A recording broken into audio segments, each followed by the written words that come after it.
Honorable speakers, Puan Sri Puan Dato Sharifah Sabrina Said Akil, President of Pertubuhan Pelindung Khazanah Alam Malaysia, also known as PEKA, Dato Jasani Maidinsa, Chief Executive Officer of Perbadanan Bekalan Air Pulau Pinang, Dr. Ong Kian Ming, Member of Parliament for Serdang, Mr. Ola Pilblad, the Deputy Head of Mission, the Embassy of Sweden, distinguished guests, members of press, ladies and gentlemen, a very good afternoon and welcome to Penang Institute, the public policy think tank of the Penang State Government. Ladies and gentlemen, I'm Sri Ramasamy and I'm the moderator for today's forum. I'm extremely pleased to see you here and would like to take the opportunity to welcome all of you to the forum on Ulu Muda organized by Penang Institute. Ladies and gentlemen, the pristine Ulu Muda Forest Reserve, located in the state of Kedah, is an important water catchment area for Penang, Perlis and Kedah, basically the Northern Corridor Economic Region. However, the rampant logging activities that's taking place there in the Ulu Muda Reserve could seriously jeopardize the water supply of the Northern Corridor Economic Region and even worse, disturb the rich biodiversity found in Ulu Muda. Therefore, ladies and gentlemen, today's forum, organized by Penang Institute, titled Ulu Muda, is the Northern Corridor Economic Region's water security being threatened, aims to create awareness amongst public on the importance of Ulu Muda for its role in provisioning water and other ecosystem services to the Northern Corridor Economic Region, to highlight the logging activities that's currently happening there, and mind you, it's legal logging, and also finally to discuss the possible measures and strategies that could be taken to protect and conserve Ulu Muda. Ladies and gentlemen, before I give the floor to our panelists today, I would like to go through the structure of the forum and introduce the panelists of our today's forum.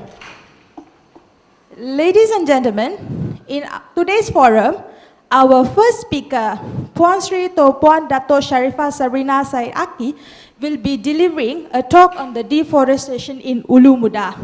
Puan Sri is the president of PEKA Malaysia, a non-profit organization that was formed to stop the destruction of natural resources, to defend the rights of environment and be the voice of nature. Puan Sri is also the president of Women's Sports and Fitness Foundation Malaysia and is the patron of Pusat Anak Permata Negara Raut Pahang. The second and final speaker of today's forum is Dato Jasani Maidinsa. Dato Jasani is no stranger to Penang or Penang Institute. Dato Jasani has over 30 years of experience in PBA, our water service provider for Penang, and he's currently the Chief Executive Officer of this organization. Today, Dato Jasani will deliver a talk on conserving Ulu Muda as a Northern Corridor Economic Region water catchment area. Ladies and gentlemen, please be aware that following these two talks, there will be a Q&A session where the audience can ask questions to the speakers regarding Ulu Muda. After this Q&A session, a short film will be screened. This film features Ulu Muda and was filmed during our trip there sometime back in July, which I was involved. The trip was organized by Dr. Ong Kian Ming. Finally, to wrap up the forum, Dr. Ong Kian Ming will be giving the closing remarks. So, ladies and gentlemen, without further ado, I would like to invite our first speaker, Puan Sri Puan Dato Sharifah Sabrina Said Akil, to deliver the talk. Puan Sri, please.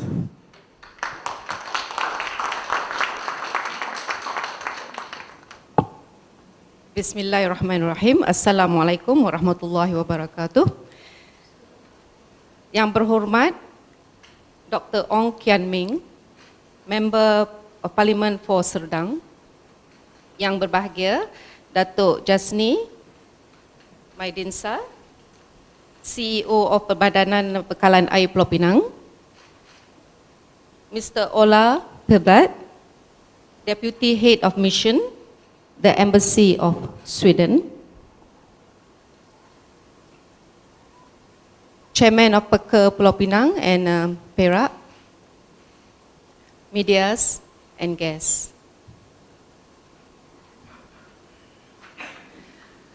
Nice to be back in Penang. I was born and bred in Penang. I went to Island Girls' School for my primary school and my secondary school to St. George's Girls' School. This is my island. I used to stay at Burma Road and also at Lebuh Aceh, Masjid Melayu. So I was was born in that house actually, Masjid Melayu. Now, before I start to introduce Peka, let me show you first, a short video, what we have done, Peka. And this video was taken in 2014. Yeah? Have a look.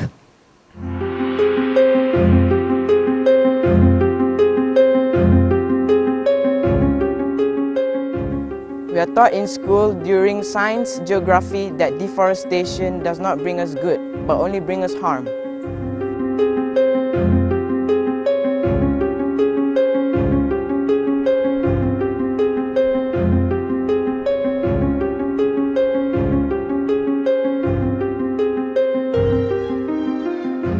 Many of us don't understand that the forest holds everything dear to us.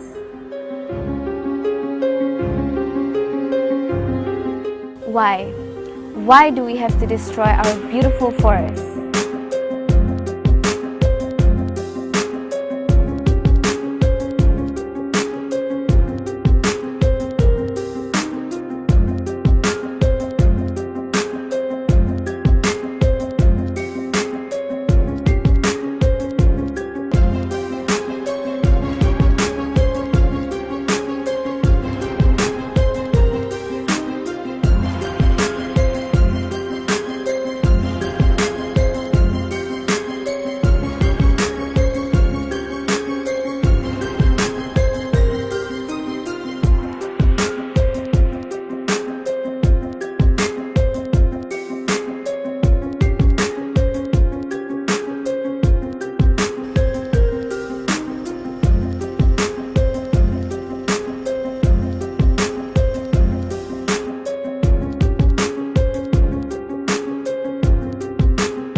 Macam tak usah nak macam makan pun susah. Tangkap pun susah. Dah tak ada ikan ke? Kurang ikan lah. Kurang ikan. Sejak bila kurang ikan, Encik? Sejak orang mau balak ini ikan kurang. Dulu ini tak ada dipakai semua orang. Orang Cina. Bukan orang Cina. Orang menyamar. Orang luar. Orang luar. Menyamar semua tu. Alah, potong tepi ini. Tepi ini. Dia tahun depan kita ambil lagi. Dia orang tebang sepupu habis. Betul langsung tak ada. Hah? Langsung tak ada lah. Kita kata tak ada. Oh tengoklah itu lalu pandang semua terang. 2-3 minggu kau dapat 200, kadang 100 lebih. Untuk melepaskan makan ngampung boleh. Tak duduk rumah. It's beyond disheartening to witness environmental destruction throughout our beloved country. Earth is not a platform for human life. We're not on it, but part of it. I cannot understand why we are destroying the environment, because ultimately, we are destroying ourselves.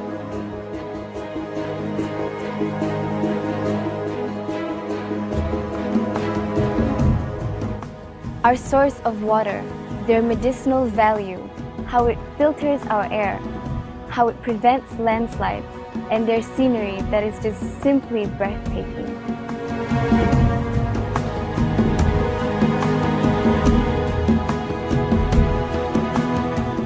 Humans are the main cause of deforestation. Because of these people, hundreds of species of animals and plants loses their habitat.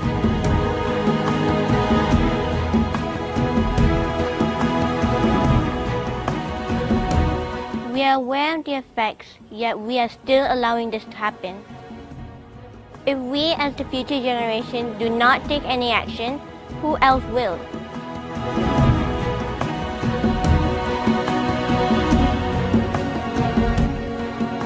There must be some sort of compassion, at least for the future generation deserves a lot more from nature. The problem here is not ignorance, it is greed.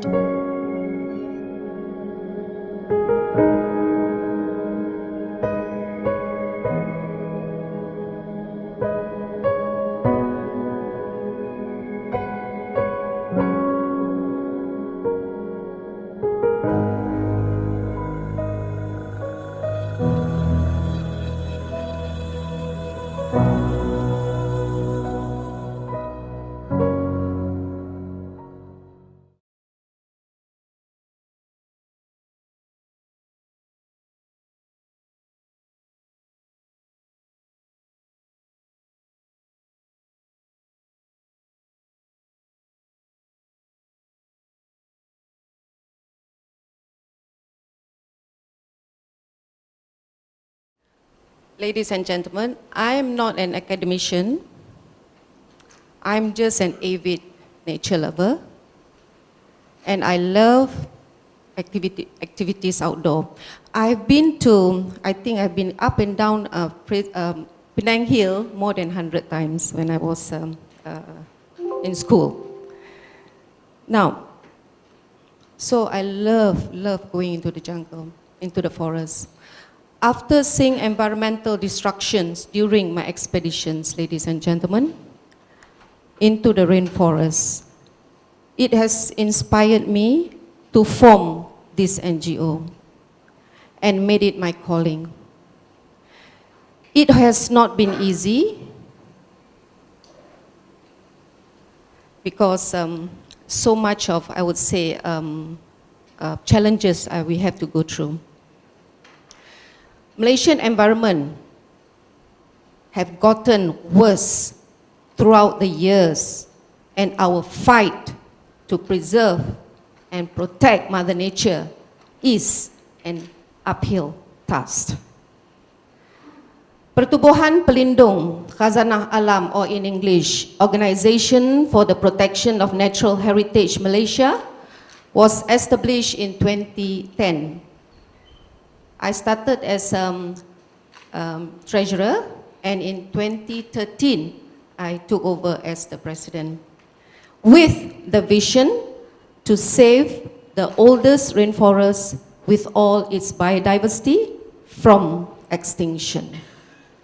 And it is my great honor to be here and representing PERKER as one of the speakers for this evening forum, and thank you so much. For the past 10 years, logging activities in Malaysia has been very rampant, either legal or illegal. These activities leaves many negative impacts, including extraordinary natural disaster as what we had experienced in 2014. In many coast states like Kelantan and Pahang. I've been to Kelantan forest, especially Gua Musang, Pahang, total loss. We have lost most of the rivers there. For your information, at this moment, Malaysia is a country with the highest deforestation in the world.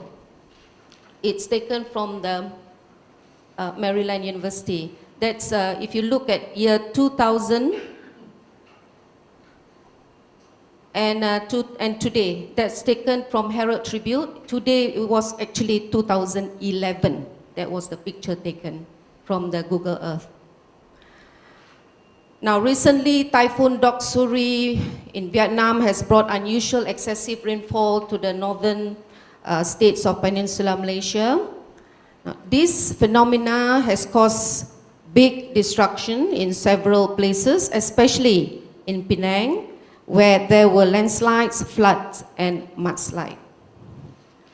In Penang state context, I am the opinion, this is my opinion, yeah, that in Penang, I would see too much of development, all right, cutting the hills, the hilltops, the hill slope, the forests. So, this is, as I said, this is my opinion. Penang Island need to stop building. Penang Island should concentrate more on conservation, preservation, like upgrading and maintenance. Penang is overdeveloped. Ladies and gentlemen, environmental issue should be our national agenda. I have been to many forests. I have seen too much destruction. I have seen where my favorite waterfall dried up. This is how I started the NGO. They said they followed the law of the forest when they did the logging. Never. They never follow the law of logging. Yeah? They don't care about the buffer of the river. They just cut. And now they're doing like cuci mangkuk in Malaysia, clear cutting for ladang rakyat, which to me is very, very not smart at all. We will show you. Recently, my people went to Ulu Muda and they took some videos. And this is the video that we would like to show on Ulu Muda video clip. Yeah. Now, rampant logging is happening everywhere in Malaysia. Everywhere. Right? If we do not stop this problem, we will having so much problem. We were going to have a lot of disaster, especially water catchment area. Right? We do not want to drink from the sea, ladies and gentlemen. We have beautiful rivers, but we have lost all this due to our fault because we keep on keeping quiet all this while. Have a look at this short video.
Balak dengan saya ada. Balak. Ikan apa ada ni? Pulang. Oh, ikan salapia.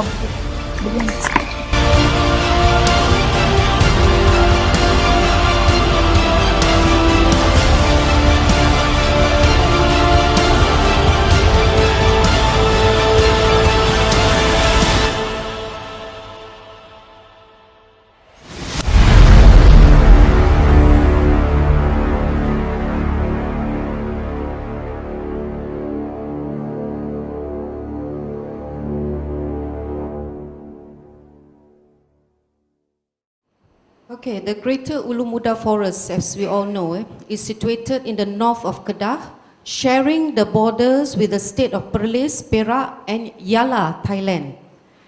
It was gazetted as Ulu Muda Permanent Forest Reserve on 24th September 1932. The forest reserve includes the 3 districts southeast of Kedah that are Baling, Padang Terap and Sik. The Greater Ulu Muda Forest Reserve consists of several forest reserves totaling an area of 162,931 hectares, or 2 times the size of Singapore, which is very rich in biodiversity, which includes the Ulu Muda Forest Reserve, Perdu Forest Reserve, Padang Terap Forest Reserve, and others.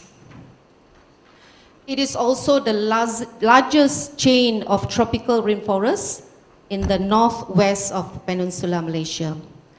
There are thousands of high-quality species of trees like Meranti, Cengal, and Merbau in Ulu Muda. I always say, every time I look at these trees, remind me of all this tauke bala. Yeah? But I don't blame them. I blame the authority that gave them the license. The Greater Ulu Muda Forest Reserve is a home to thousands and hundreds and thousands of our flora and fauna. Forests plays a very important role. I've been to many forests. I've been to Thailand forest, Laos, Vietnam, Philippines. And let me tell you something. Forest in Malaysia is the most beautiful forest in the world. And it is also the oldest rainforest, yeah, more older than Amazon. We have to understand that forest plays a very important role other than controlling the ecosystem and mitigate climate change from time to time. Forest is also the main water catchment area. All right, now we are talking about Ulu Muda Forest now. It's a main water catchment area for northern states, right, Doctor? The Greater Ulu Muda Forest Reserve provides raw and clean water supply through Aning Dam, Perdu Dam, and Muda Dam to 96% of the population in Kedah state, inclusive of Langkawi, 80% of the population in Penang, and 50% of the population in Perlis. So the Greater Ulu Muda Forest Reserve also contributes to Muda irrigation scheme, yeah, for paddy field in Kedah, which contributes 40% of rice supply to us. Main water supply that generate heavy industry, electronic factories, and tourism sector in Kedah and Penang. A crucial water catchment area for the country. It is a very sensitive water catchment area, Ulu Muda. A recreational area for outdoor and extreme sports enthusiasts. Also a paradise for nature lover. This is what Ulu Muda, Forest Ulu Muda all about. The Greater Ulu Muda Forest Reserve contains many salt lakes. You saw just now from the video. Sira, we call it. Salt lakes is a water reservoir area that contain high mineral salt and nutrient for the animals, especially our elephants, our tapir, deers, and wild boars.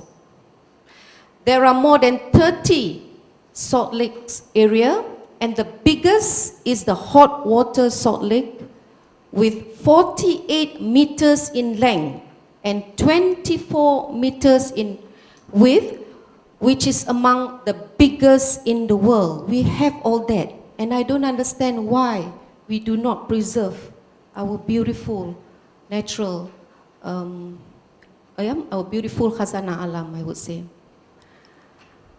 And also, the area there is flat and it's suitable for elephants populations.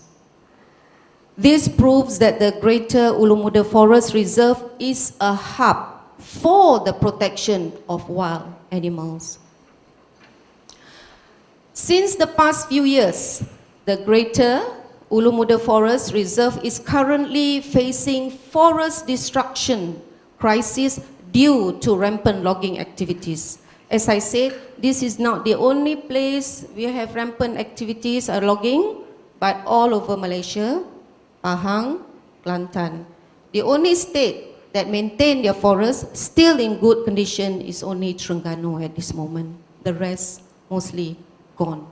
And for your information, we should have 50% forests in this country for us to have clean water, for us to have enough water catchment, for us to have clean air.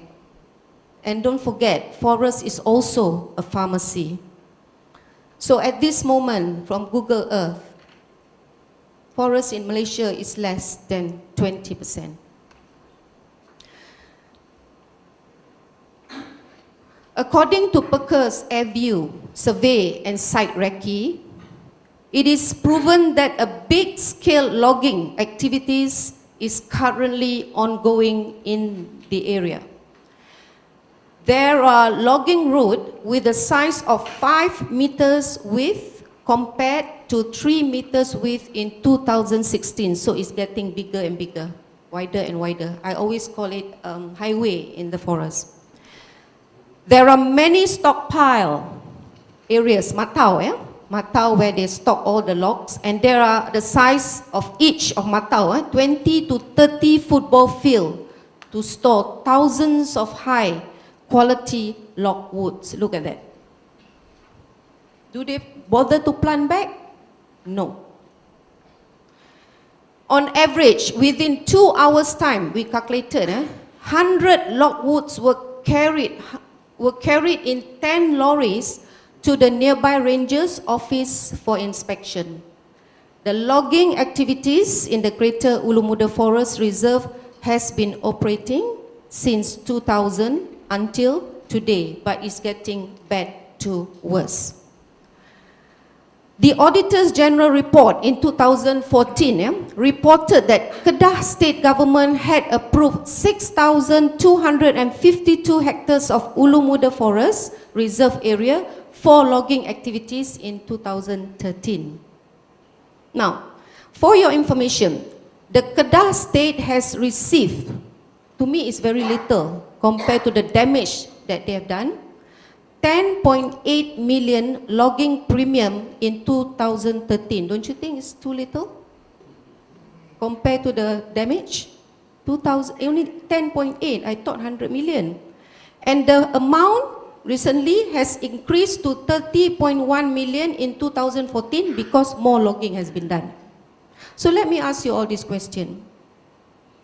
Why can't the federal government, this is one of the solutions we're going to discuss with Dato', that compensate this logging, to the state government.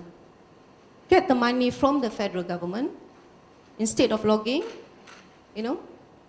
Where's the GST money, I'm wondering. Why can't we take the money from the GST and pay all this state government, don't log? Because, we are going to have lots and lots of problems, especially water. So we would like to suggest the federal government to compensate this income of the state revenue using GST proceed. I'm just wondering, where is the GST money? Now, the effects of logging in the Greater Ulu Muda, these are all the effects. The water catchment area will be badly affected. Remember, we cannot live without water. I know some of us just don't care, some of us don't care about animal, but the water that we are very worried of, This is due to the lack of the number of trees. You must understand, When it's the lack of the number of trees which act as a watershed protection and mitigate the climate change, thus the quantity of the rainfall will decrease and cannot be stopped. What happened in 2016? We had a very long drought, if you can remember that. I hope we don't forget. this year we have a lot of rain, and I'm very worried that this monsoon coming, very worried. Because I have a resort, and I'm looking at my river, it's getting more and more the water without raining, without monsoon yet. We are concerned that the extreme drought experienced in 2016, which reduced the water level in Pedu Dam and Muda Dam, will happen again. Now this, if you look at the dam, yeah, the capacity of water storage in Muda Dam was reported to have reduced from 27.3% on 7th of March 2017 compared to 60.3% on 1st of January 2017. You look at the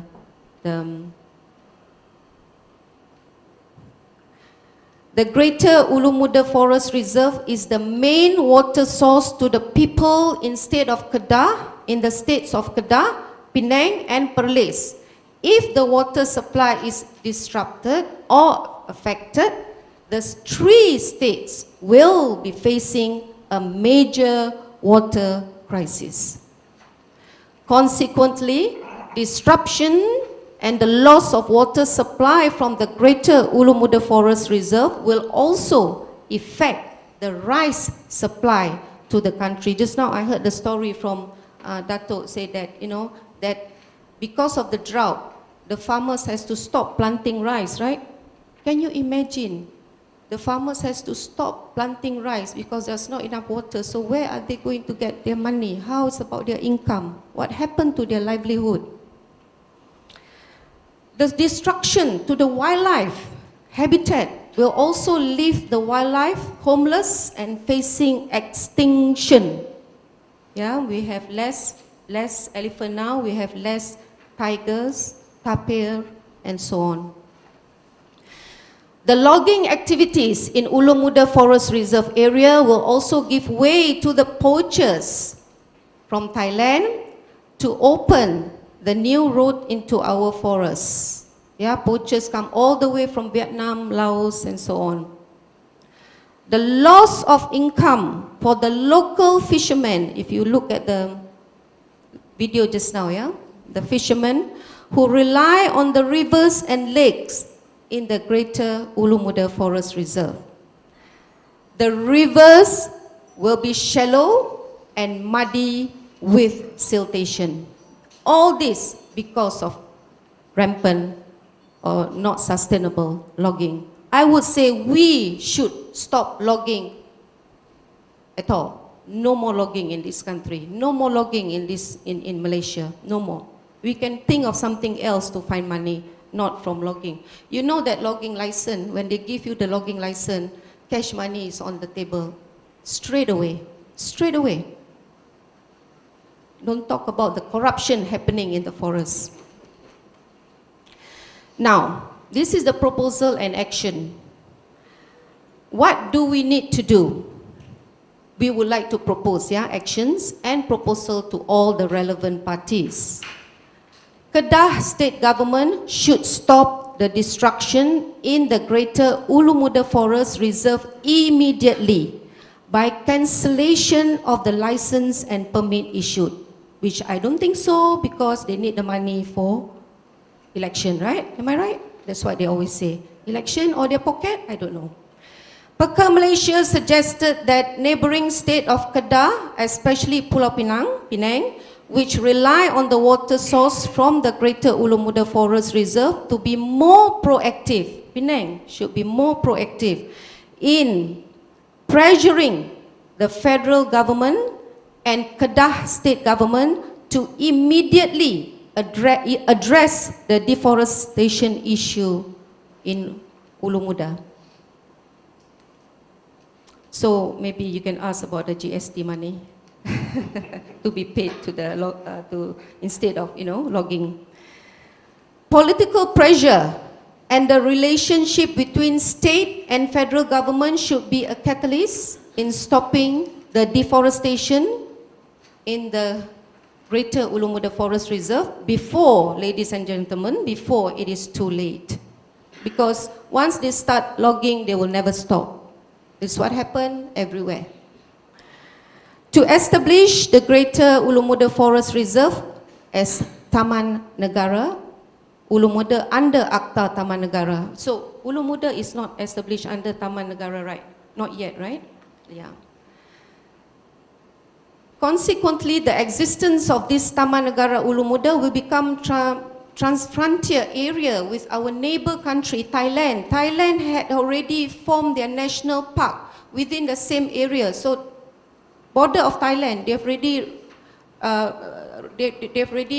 reserved as their Taman Negara, but not in Malaysia yet. Yeah, they have their national park there. And Thailand is banned from logging. They cannot log in Thailand. Yeah. You know what happened if they log in Thailand? Anybody know? Huh? They get shot. Death penalty in Thailand for logging. Okay.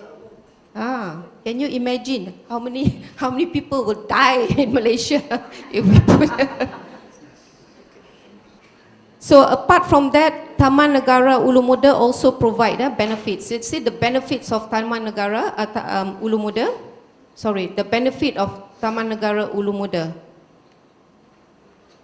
As a soil and watershed protection area, preserving, if this Ulu Muda become Taman Negara, preserving ecological processes such as prevent topsoil erosion, nutrients and nutrition, and help in maintaining the source of clean water and as a water catchment area. If Ulu Muda become the Taman Negara. The protection of the flora, fauna and the wildlife to maintain the ecology system. To preserve the various genetic diversity. Science Research Center includes geology, archaeology, history, anthropology and other science aspects through its preservation and usage for education, health and aesthetic. So much we can learn, the benefit from protecting Ulu Muda. Recreation includes outdoor extreme sport, and as the country's zoo geographical site. Next, another solution. This is when we already come to the dead end.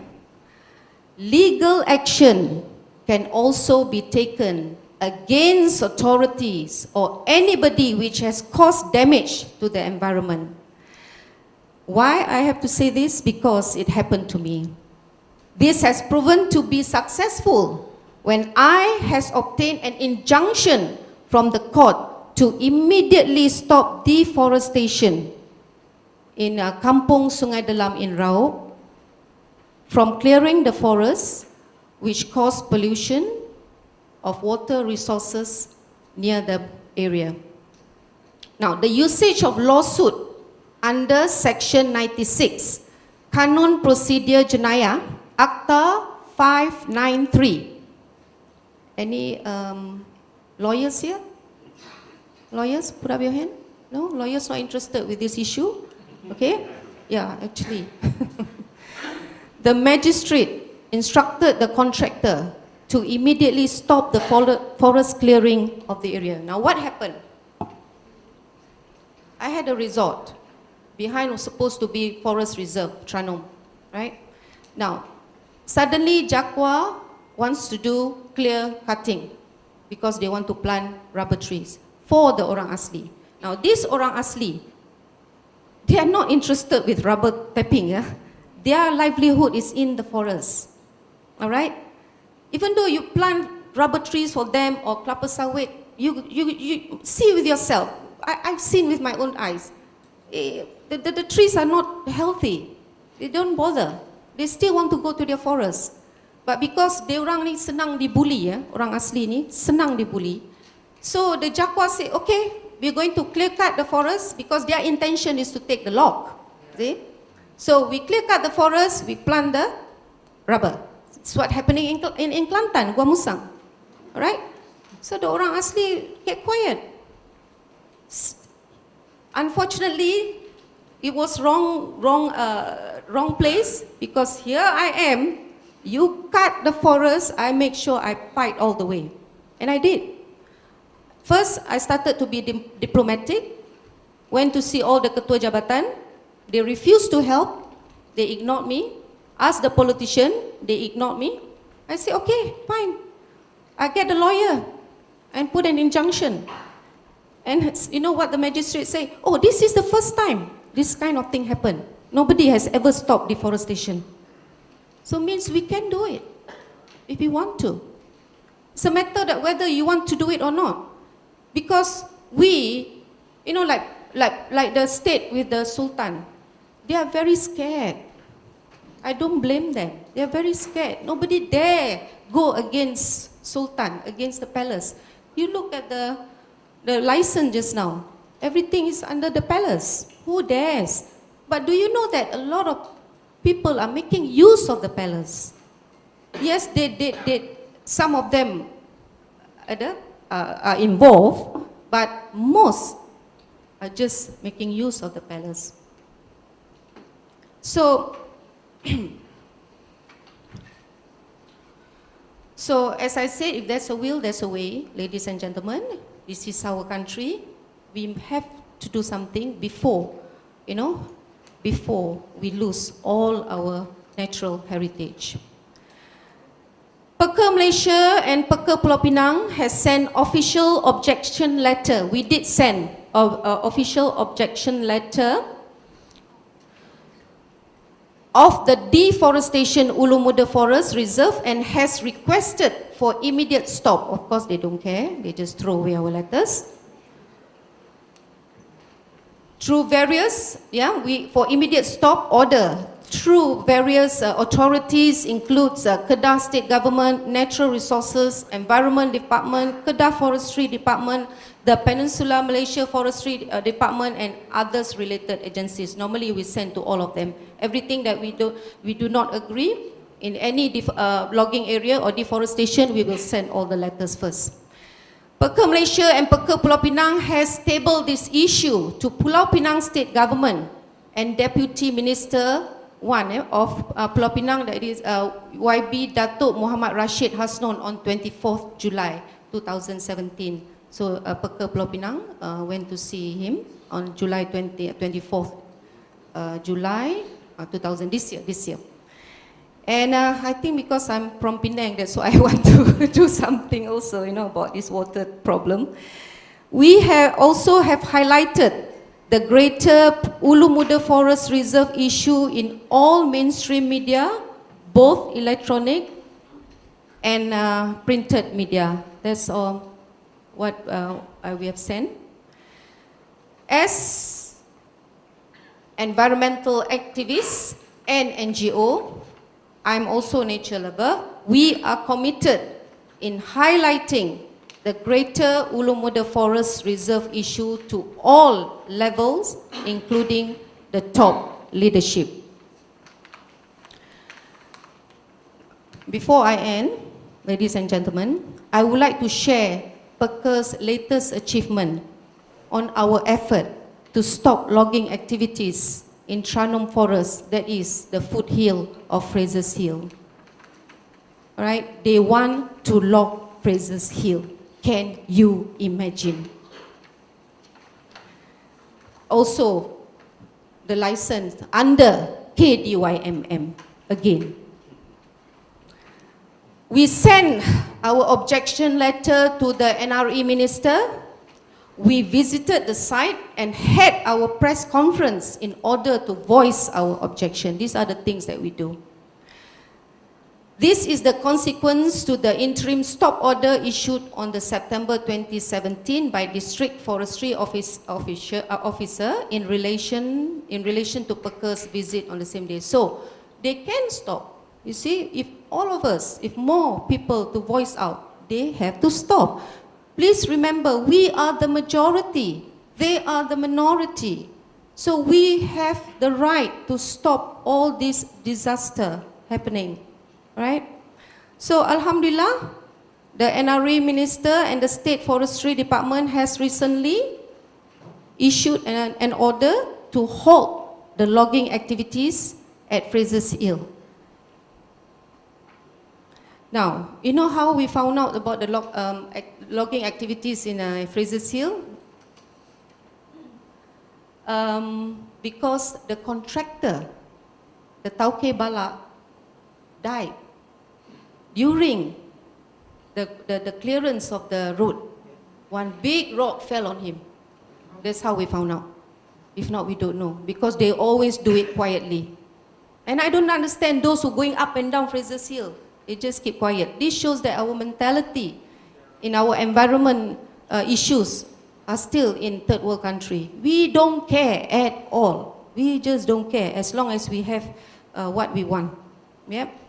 So therefore, we really hope, from Perker and me, hope that this forum will be the best platform for everyone to consolidate together, including the Penang state government, residents, and other NGOs to take necessary action together through various channels, which include political pressure, joint memorandum, and legal action until Kedah state government stop the deforestation in the greater Ulu Muda Forest Reserve. As I said, if there's a will, there's a way. This is the only country we have, and may God bless us for saving His creation. And another video for you to watch. It's taken in 2016. Thank you again.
Puan Sri, for the...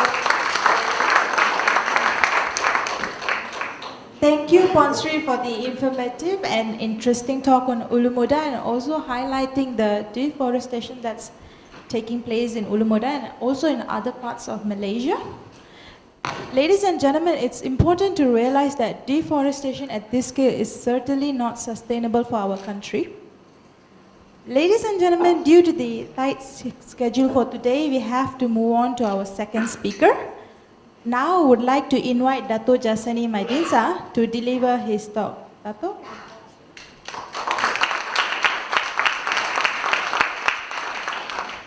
Hello.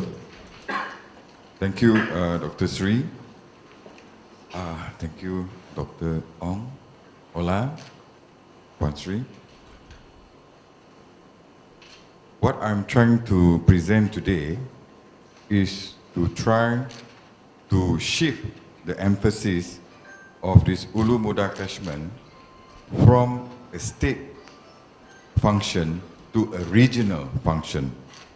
Because as we have mentioned before, Northern Corridor Economic Region involves Penang, Kedah, Perlis and Perak. Yeah? But the entire Ulu Muda catchment is located in Kedah, right up to the Thai border. And as Puan Sri has mentioned, when you go over the Thai border, they have gazetted it as a national park. And there, if you log, you get shot. Here, if you log, you become a rich person. Next. Just move on. So, and I also want to relate how critical this catchment is to Penang State, because we have several challenges, and the logging is one of the challenges. So we have climate change, which we notice is very, very clear since 2014, where we notice our dry seasons are getting longer. I think most Penangites, even in school, remember our dry season is usually from January to March. And since 2014, you see it creeping into April, creeping into May, and last year it went right up to July. And it was very, very hot. And this is due to climate change. On top of that, our main water source is Sungai Muda. More than 80%. And the water that we get from Sungai Muda is only enough up to the year 2020. Okay? So PBA did a study in 2009 to be ahead. Yeah? And we identified Sungai Perak. And that is our future source. And we identified Sungai Perak, where we have to bring the water from Sungai Perak, construct a tunnel under the mountains, and put it to the Krian River. Then we will construct an intake and a treatment plant to supply from the south. But this project has been delayed. Yeah? And we are supposed to start the project in 2013. So I think this is another story, just like in Selangor. You all hear what happened in Selangor, right? Delay, delay, delay. Sampai now they got zero buffer. Yeah? Selangor and Kedah got zero buffer. So next dry season, when the demand increases, they will have water rationing. Okay? So then on top of that, the state government directed us to have a no water rationing policy. If you read the papers, what did the Chief Minister say? If there is water rationing, heads will roll. Many, many heads will roll. So of course I told my people their heads will roll first before my head. Yeah? Correct? But then when heads roll, then it's too late lah. Betul tak? So we are the only state in Malaysia, during all these long dry seasons, we have managed to not have water rationing. Why? Because when you have water rationing, as a water engineer, you fail. I always tell my managers, your job for 9 months of the year is to think how to plan to make sure there is enough water for the dry season. That's the job of water engineer. Now, if the rest of Malaysia want to take it easy and plan for water rationing, you don't need a water engineer. Am I right? Because planning for water rationing is very simple, correct? But as you can see, if you have relatives in Selangor, you cannot solve water rationing by supplying water with tankers. It will not be enough. Okay? It just cannot be enough. Even you have thousands of water tankers. Okay? Then, of course, the issue here is the logging.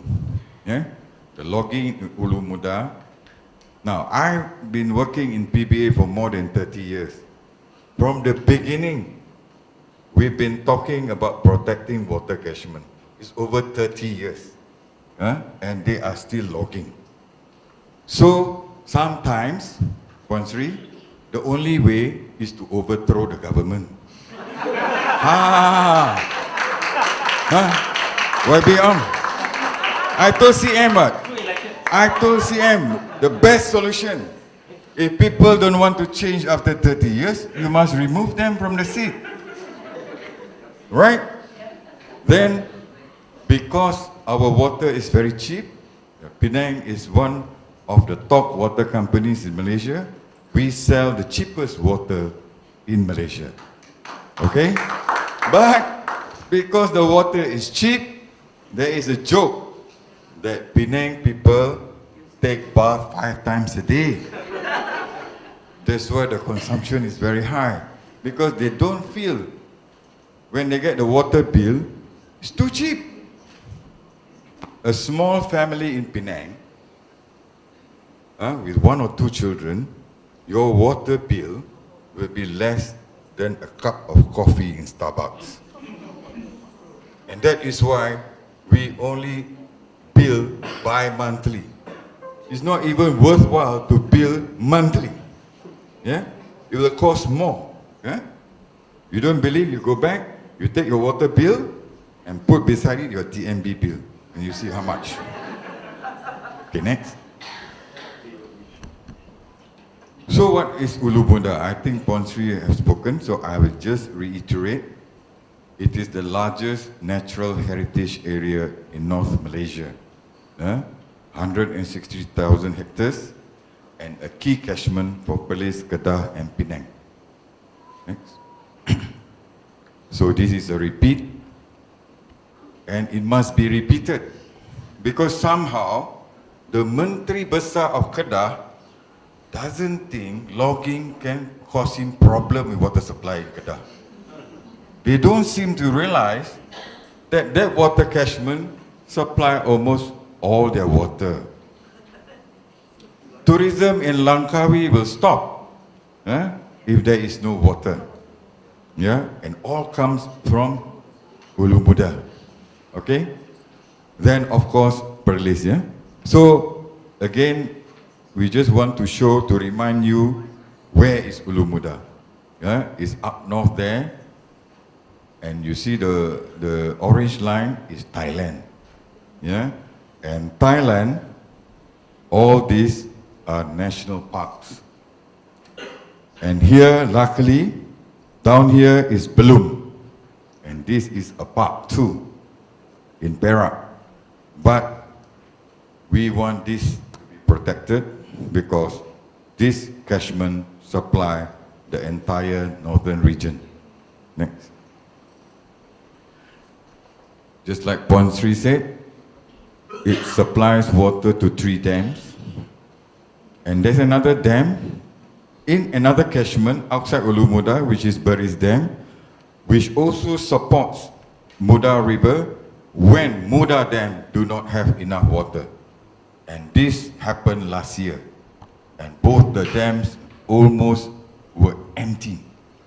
If it didn't rain for another 2 weeks, the entire northern region will have a major water crisis.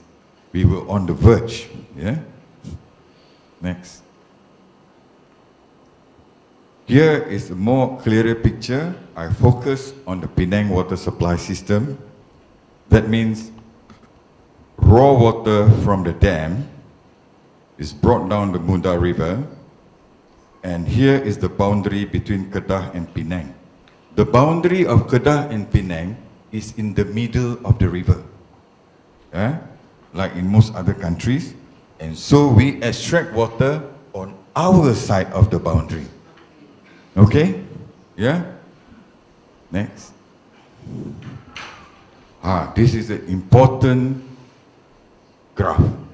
This is the water balance of the Muda and Sungai Kedah river system. You can see here, the entire Ulu Muda supports so many water treatment plants, so many irrigation schemes. There's no other source of water except Ulu Muda. So if you mess around with it, you're going to have a disaster very, very soon. So here you can see that the Muda Dam, which gets water from the Ulu Muda catchment, there is a tunnel to support Perdu Dam. And again, last year, when the long dry season, Perdu Dam was very low, Muda Dam had to channel water to Perdu. Because if you don't channel water to Perdu, what happens? All the Mada irrigation won't have enough water, Langkawi won't have enough water, Perlis won't have enough water, and Perlis had water rationing. Okay? Now, this water balance is always negative during the dry season. That is why you need to build Muda Dam, Perlis Dam, Perdu Dam, Ahning Dam. Their job is to store water during the raining season. They must be filled up before the dry season starts. Because during the dry season, there is negative balance. The water that you need cannot be supplied by the river alone. And that's where the dam comes in, and you release the water from the dams to maintain the river level, so that you have enough water for water supply and enough water for irrigation. That's the job of the dam. Now, if you mess around with the catchment, then you won't be able to fill up the dam during the rainy season, and of course, you won't be able to help during the dry season, because the dam is not full. Okay? And it's always negative during the dry season. Okay? Next. So, Sungai Muda supplies more than 80% of Penang's raw water source. The others, all the catchments in Penang State, supplies 20%. So I always tell my people, your salary, 80% come from Sungai Muda. To remind them, what better way? So you better jaga Sungai Muda, or what happens in Ulu Muda. We have to be kepochi. Yeah, because our water supply is from there. We have to make a lot of noise. Next. This is our consumption. Why I said Sungai Muda can only supply until 2020. Our current consumption, over the last 10 years, we are increasing at 2.1%. So now we are 217. So by 2020, our demand will increase and increase. The water that Sungai Muda or Ulu Muda can give us will stay the same. But demand is increasing. That's what I meant by 2020. Beyond that, you cannot get more water from Sungai Muda. That's why we have to look at Sungai Perak. Next. This is the shocker. The shocker here is, by 2040, our demand will double. So where are we going to get this additional water if we don't secure Sungai Perak? Correct? And to make matters worse, if we don't secure Sungai Perak, and with Ulu Muda being disturbed, whatever we have will be less. Then it will be double jeopardy. That's why we have to take care of Ulu Muda. Yeah? Next. So here, a local newspaper, some I think from Pekka, because I saw some familiar pictures. This is the scenario. Our intention is we want to alarm more and more people so that people as voters choose the right politicians to make the right decisions. If not, our country is going down the drain, so to speak. Yeah? It is very shameful that Malaysia, in the tropics, having a rainfall between 2,500 to 3,000 millimeters a year, do not have enough water. Totally shameful. And also totally shameful, we are the only country in the world who allow logging in a water catchment. You can counter-check that. Totally shameful. So we, the people of Malaysia, people of Penang, must not allow that to continue. Must not allow representatives to continue to shut their eyes. We must not let it continue. I was talking to Puan Sabrina today. Maybe we set up a green party in Penang, Doctor? Okay, so we get more news, yeah? When we highlight that they are constructing a new road in logging, the Kedah state government said, no, we are doing logging outside the catchment. Now, okay, you look, this is Muda Dam. A catchment is always before the dam. Am I right? We learn it in primary school, geography. A catchment is always surrounded by hills. And it is a catchment when every drop of rainfall that fall on that slope is collected. That's why it's called a catchment. If the rain fall on the other side of the hill, we are not bothered. So we designate and gazette the area where the rain falls and go into our dam as the catchment. So I want to show you where is the boundary. This is the dam. Therefore, you can see this hill. Any rain that drop on this hill will go down to this dam. And therefore, this road is in the catchment. So what they said is false. The road is in the catchment. And therefore, the logging is in the catchment. That's why we challenge them. Can you please indicate where is the logging happening?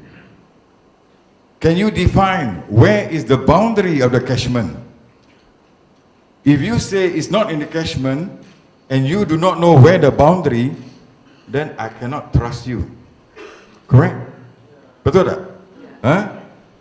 Simple. So this picture is very powerful, you know, because this is the dam and this is the road. And all these are catchment. After this dam, it is not. Downstream of the dam is not. Because any rain that fall down there won't come back to this dam. Correct? Next. So, I told you we have been shouting. So in Penang, I always make press statements. Correct? I think Chinese media, they know me very well. My press statement guarantee come out in Chinese media, not in Malay media. So never mind how we highlight this. 9 press statements since last year, of course with the help of PECA and all other concerned NGOs. So we want to alarm the people because the people are not alarmed. Yeah? We need people to be alarmed. And the best way to show the alarm is at the next general election. Correct. What better way? You need to get people to be alarmed. Okay?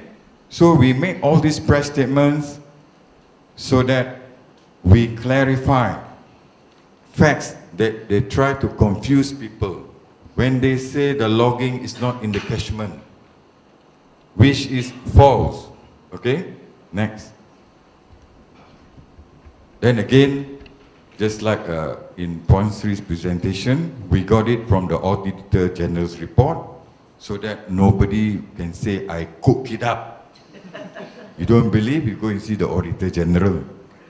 So over the years, they earn about 230 million ringgit. Remember this figure? Afterwards, I'm going to ask you something. 230 million. Next. So the Penang state government and PBA-PP standpoint is that just like PECA, ban all logging immediately. You must do that. And Kedah must gazette the entire forest as a water catchment area and for nothing else. A water catchment area cannot be disturbed. It cannot be disturbed. You cannot have sustainable logging, controlled logging, no such thing. A catchment, when you define it as a catchment, you cannot do any logging. Please. Then the federal government must compensate Kedah. So Penang, like Kedah to be compensated. Bukan kita ask them to stop logging and don't give them anything in return. Why? Why federal have to compensate them? Because they are doing national service. Serious. They are doing national service for the northern region because they are providing water for everything that we do in the northern region. It's not only for them, it's for the 3 states. Yeah. Then the northern corridor, you know, recently NCER. I always laugh, you know, why the acronym? CIA is a good acronym or bad? Northern Corridor Agency, CIA, very famous, right? So they are promoting the region, attracting billions, tens of billions of investment. So I asked the CEO, these billions of investment, you don't need water. Because if you are planning to attract people, 2 important things for investors is water and electricity. And that's why Penang is the Silicon Valley of Penang for Malaysia.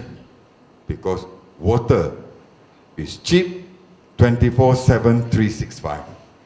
You cannot have a factory 24/7 and tomorrow you got water rationing. Cannot. That is why these factories don't go to certain states who cannot guarantee 24/7. Not only at 24/7, at a minimum pressure of 10 meters. All this, you know.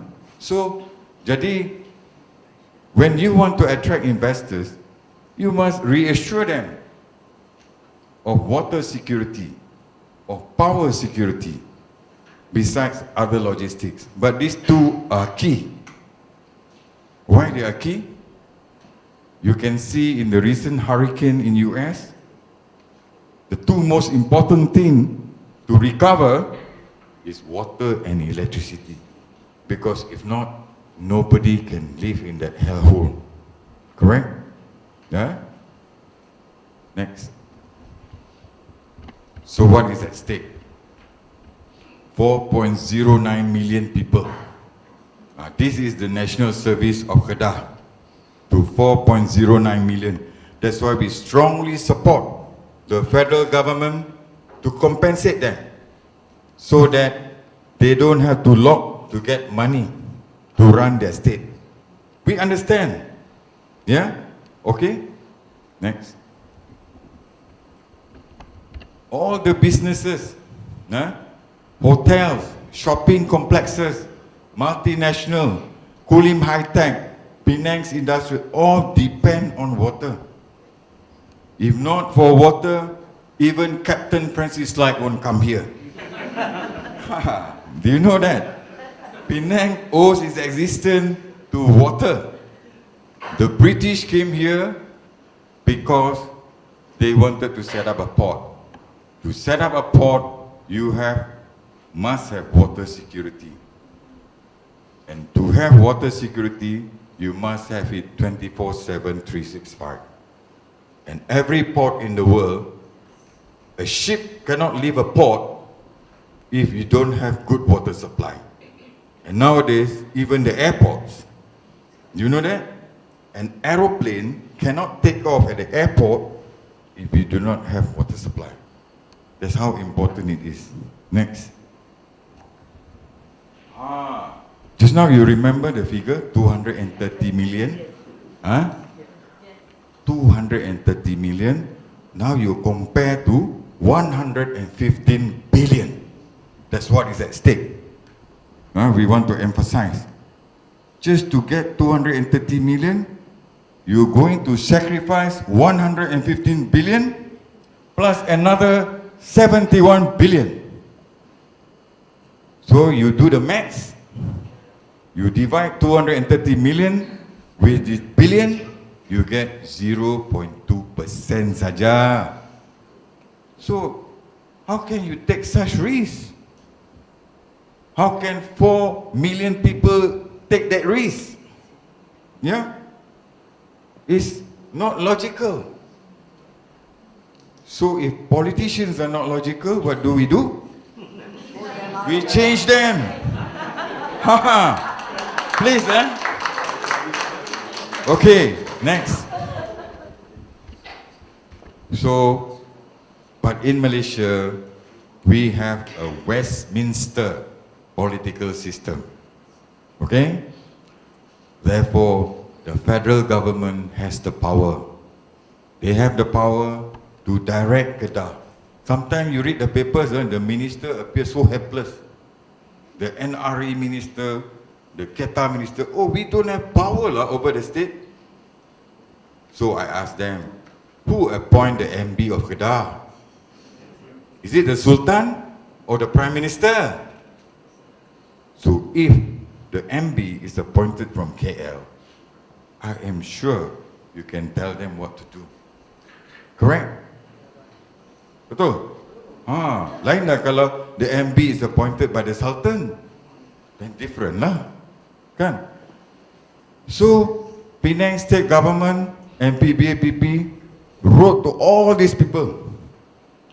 From the Deputy Minister to all the ministers, the regulator, NCER, National Disaster Management Agency, even the National Audit Department. But nothing happened. So, something drastic must be done. Because you go on like this, the whole of Malaysia will be botak. Okay? So the people must rise up to defend the heritage, to defend their livelihood, to defend their quality of life. It's time to act. Next. So I recommend you to spread the message, whatever way, the youngsters through their mobile phones, create a media storm, create a media hurricane, create a media typhoon, so that those people who have not acted should not sit easy. Okay? Tell them that there must be a change, because if not, this blessed country, which I think is heaven on earth, will be gone, and it's totally shameful. Yeah? Next. Thank you very much.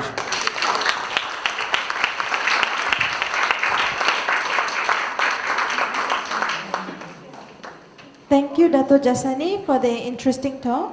It's definitely worrying to know that the NCER's Northern Corridor Economic Region's water security is under serious threats, and it's clear that effective and strategic measures are needed and should be implemented immediately to ensure the water sustainability of this region.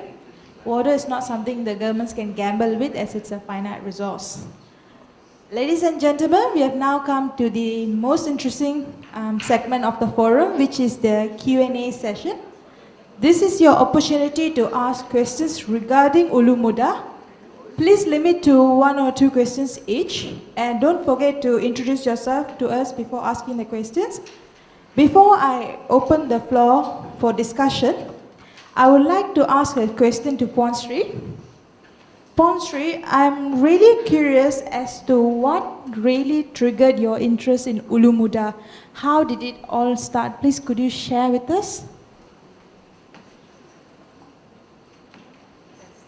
Okay. Now, Perker, as we said, that our objective is to save as much as our forests extinct. So whether it's Ulu Muda or Kelantan or Pahang, Perak, we will speak up, we will open up, and we will make sure that the story is viral. Now let's say Ulu Muda is so important because of the water catchment area for these 3 states. Yeah, as Dato' have said, it is about time for us to be more proactive in defending our water catchment area. Yeah, and also I was also I have to tell you all the truth. Yeah, I'm putting my head on the chopping board. Yeah, because of these issues. I'm against all these big tycoon, big loggers, the VVIPs and all that, because what happened to me was when I questioned Johor, why was the last forest reserve in Mersing was given, permanent forest reserve was given to Kelapa Sawit plantation. That was the water catchment area for Mersing. And what happened to me? Police came from Johor all the way under instruction, put me in lockup. Yeah, I was treated like a criminal, but that's part of my job. And they thought I'm going to stop. And until now, I'm still, So that's our problem. We have sometimes this VVIP also sometimes making our life difficult. Yeah. Okay, thank you, Puan Sri. Now, ladies and gentlemen, this is your opportunity to ask questions to both the speakers. Good evening. I would like to congratulate both the speakers for their very good presentation. But I'm not as optimistic as them that we can actually change the attitude of politicians. Because the typical politician is not concerned about the long term, he is only concerned about winning the next election. So while I wish you all the best in whatever you're trying to do, I would like to suggest to PBA that PBA take a very long-term view, even though it may not be viable immediately, to examine the economic feasibility of desalinated water. Thank you. Do we have more questions? The gentleman at the back, you're from? Oh, I'm a retired person. Your name, please? I'm Clifford Thor, first business editor of the Star 1973. That's how young I am. A few things come to my mind. Number one, just 1 mile from here, you got a beautiful piece of developing jungle. Now it's being just 1 acre only. It's being dissected left, right, and center for a park for 2-story bus, and I don't know what else. Railings have been put in. Now this is an ideal place for youngsters, school children, to see what the real forest is like, just 1 mile from here, on the way to Tanjung Tokong. I think you know what, it may be private land or what, but it's being dissected right now. 2, I believe that to conserve water, PBA should increase the water rate a little bit. Now, I think it is also beneficial to increase the water rate because PBA, the last 3 months' profit have gone down a bit. Not, I hold 17,000 share only. So, but then I think the rate should go up a bit to encourage people to conserve water, but not too much. Thank you. Okay, thank you. Do we have more questions? We'll come to you, Professor Zhang. And Hua Jian, Thai also. One request and one question. The request is, I really appreciate the 2 presentations and also the PowerPoints. Just wonder whether these are can be made available on your PBA webpage or your Park Affairs page or in the YouTube. And that would be really helpful for us to pass the information on to others. My question is simply this. Like the first gentleman who raised the question, I'm very disappointed, actually, discouraged rather, with the whole logging policy throughout the country, both in East and West Malaysia. What I'd like to know, is there some kind of national, federal level policy regarding forest preservation? And whether PECA or PBA can do something about that? Thank you. To the question from the gentleman, of course, PBA is always ready for desalination. But we try to maximize whatever surface water that we have first. We have plans, yeah? To utilize Ulu Muda, to protect Ulu Muda, will help us to sustain reasonable water rates. To utilize Sungai Perak is the same. So the strategy should be to always utilize surface water first, because that's the cheapest. After that, then you will have to go down the path of Singapore. Okay?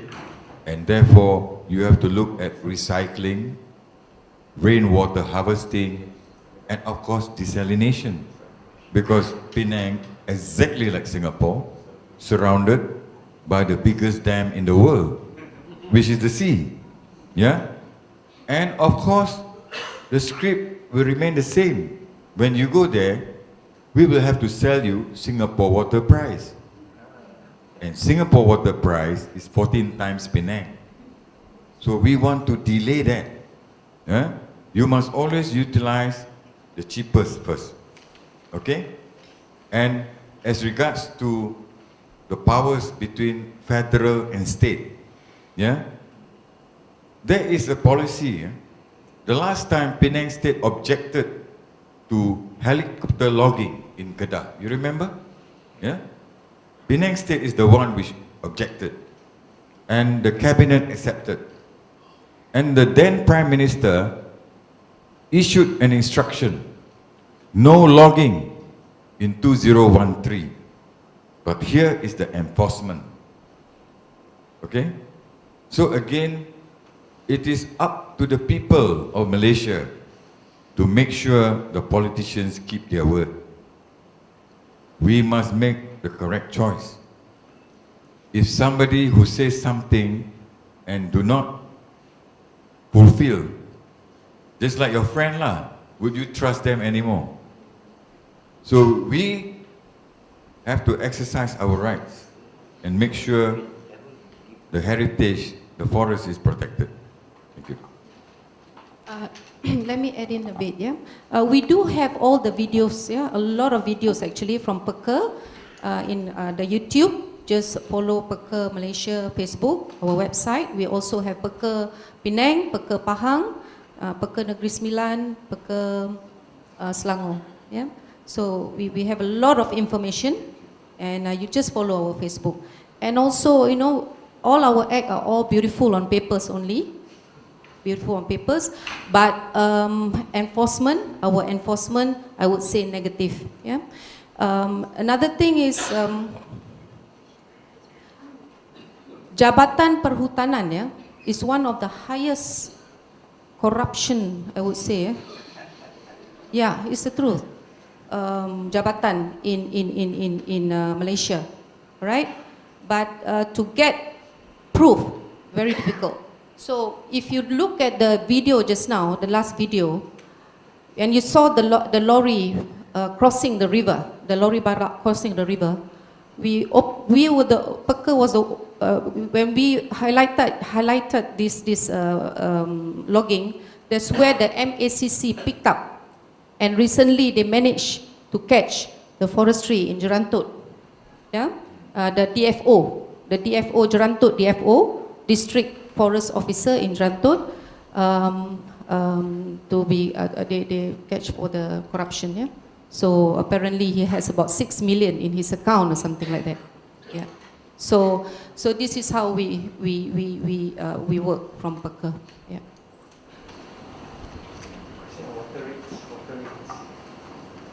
Oh yeah, thank you, Dr. Ong. On the water rates, of course, we are actually now waiting for a reply from the regulator.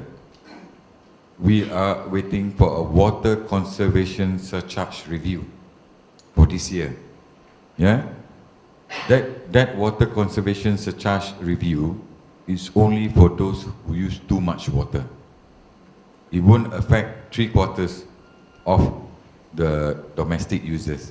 Yeah, and we have to keep the trade tariffs also competitive, because that is one of the what they call incentives for people to invest in Penang. But the most important is 24/7, 365 water, and you need to plan very well to avoid water rationing. Yeah? We need to have ample reserve. If you manage to get the Malaysian Water Guidebook, the latest for 2016, which just came out, you can see all the data for all the states. And you will see the data for Penang, our reserve is 34.6%. Why you need 34.6%? Because during the dry season, at least 15% increase in demand is required. And those states who do not have ample reserve, when the demand is high during the dry season, that's why they won't have enough water at the end of the line. And for Kedah and Selangor, they are in the negative. So the next dry season, they'll be again in trouble. Yeah? So all this we have to balance with the rates. And of course, PBA, PP, we were listed in 2002, and we have been paying dividends for the last 14 years. And we make reasonable profit. People must understand, during the restructuring, because water is a basic human right, water companies cannot make too much profit. The regulator won't allow it, not like any other business. Okay? So we are regulated. Okay, thank you. Professor Chan. Hi, I'm Chan from Waterwash Penang, and also friends of Ulu Muda. So my question is to Puan Sri. Well, we have been talking, and never occurred to us that you can actually go and sue these people. So you have done a great job. You are the first in the country. So my question is, whether Perker has the commitment, or maybe can help us to pursue this line of action, since the deforestation now is very rampant. If we were to do it, nobody will pay attention. But if PERCA were to start suing them, and you have already set an example, then I think people will sit up. Thank you very much, President. Okay, we can do it together, yeah, together with the authority of Penang. So you need to get a group of experts, lawyers, to come out, and I don't mind, sit together, and from there we can, come up with suggestion and opinion, yeah, discussion and all that. We can do it. There's an act for it. It's under public nuisance, yeah.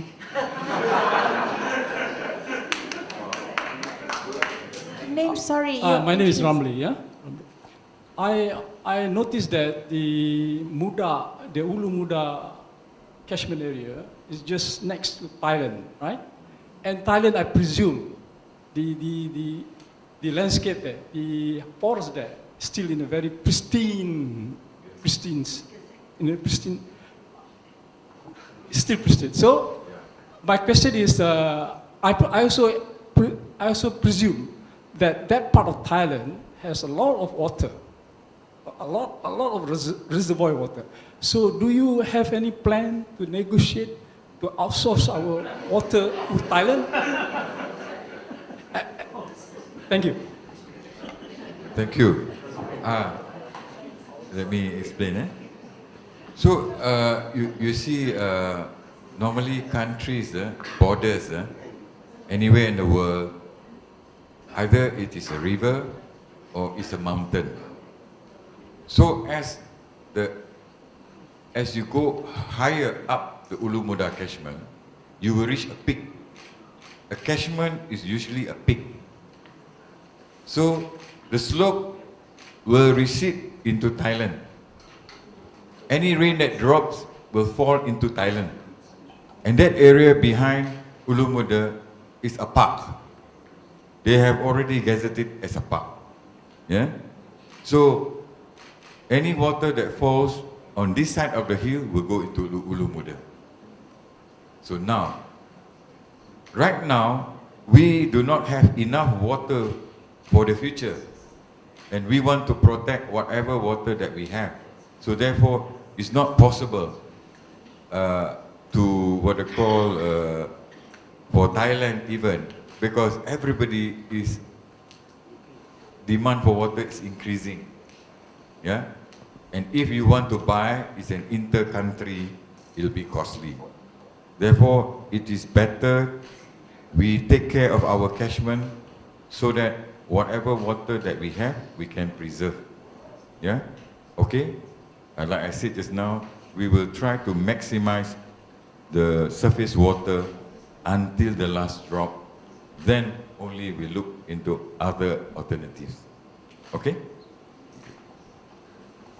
Hello, my name is Ifan. I'm a policy researcher working for DAP. So, Puan Sri and Dato, just a quick comment on the forestry part. I think Puan Sri rightly pointed out that the forestry department is perhaps one of the most corrupt in the entire government. And therefore it explains all the bad practices and all that. But I want to bring up another perspective, which is this. We must understand also, the forestry department was set up during the colonial times, and the colonial mindset, when the Matsale came and see our forests, when they came and see the forest, when the forestry department was set up, the forest was seen as mainly or solely as to exploit for income. You cut the forest, you extract the timbers, you sell it for revenues, which explains the structure of our Forestry Act. All forest reserves are primarily production forest reserves, meaning they are for extraction. But 60 years now, as we speak in 2017, the issue is forestry revenue is no longer very important. It's just a very minute percentage of the national revenue. even for the state of Kedah, at about 300 million a year, it is less than, I think it's about 5% of the annual revenue for Kedah. For Penang, it's 0. For Selangor, it's 0. So the structure, my point is, the structure and the institutional capacity for forestry department must be adjusted and upgraded. I think that's the point that maybe we want to send across to the government of the day and perhaps the future government. If someone takes over, then there has to be concerted effort to upgrade, to give more resources, and to transform the forestry department, or maybe a new department set up to safeguard the environment, including our forestry resources, so that they have enough manpower and enough expertise, not to just see our forests as resources to be exploited, but for ecosystem services, for water catchment, and so on. Just another point, last point. I think specifically for Ulu Muda, I gathered from someone who worked in that area, an environmental activist, the definition of catchment, water catchment area for Ulu Muda, there is an administrative definition, Dato. So it is this. Normally you define the catchment by geographical meaning, from the top of the hills and all that. But I think the Kedah government somehow defined water catchment of Ulu Muda as 5 kilometers from the water body. It's actually a very arbitrary and totally unscientific definition. I hope members of the press could ask Kedah state government or the federal government to clarify. But even within that 5 kilometers, the road is definitely within that 5 kilometers area. Yeah, so I'll stop here. Okay. The first issue about the act, yeah? I think that's what I have been trying all the while as a water engineer, is to try to educate people on the value of water. Therefore, the state government, the federal government must recognize the value of water to the state. There are forests in many locations. What we are looking at, for my angle, not Puan Sri, Puan Sri is more all the forests. For a water engineer, we are looking at the catchment. We only want to gazette the forest which is a catchment. There are forests which are not catchment. So that one, if you do a proper sustainable forestry management, ideally it should be okay lah. Now, come to how do you define a catchment? You see there are 4 dams there in the Ulu Muda catchment. Now, when you design a dam, the dam designer would refer to a catchment. There will be plans, survey plans, to identify the boundary of the catchment. If not, the dam designer cannot design the size of the dam. And what is a catchment?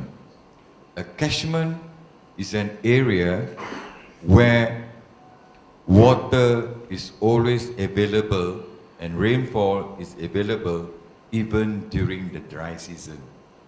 That means a dam is a place where it will always rain.